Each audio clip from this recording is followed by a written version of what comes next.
grupy na trójki i rozejście.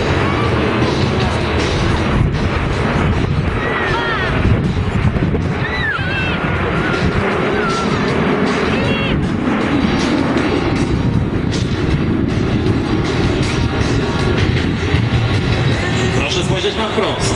Biało-czerwone dymy z pewnością podkreślą ten efektowny manewr. Proszę Państwa, zespół rozdziela się na dwie grupy. W lewo odchodzi trójka prowadzona przez pułkownika Karnowskiego. Za nim utrzymuje się major Łukaszczuk i kapitan Kopiel. Z prawej natomiast niemal w lustrzanym odbiciu znajduje się lider zespołu major Czerwiński w asyście majora Jawor.